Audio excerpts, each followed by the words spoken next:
Here are 3 things to keep in mind when developing your engagement program. Look at the long term. Your company culture took a long time to develop. It's not going to change overnight.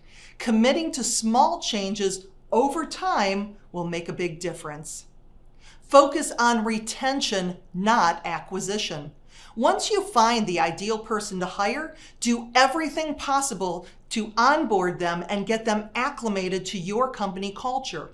For the first week, your new team member is working for you. They're deciding whether or not they made the right choice. Make sure that they don't have buyer's remorse. Providing ongoing skill development. Yes, you want to provide technical training on the equipment new employees will be using. But when you also give your employees opportunity for personal development, they're more likely to stay. After all, no one ever left a company because of too much training.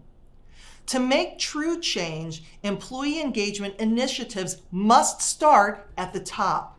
Take the steps you need to get your leadership team to buy into the process and the reasons why this is critical to your company's future success.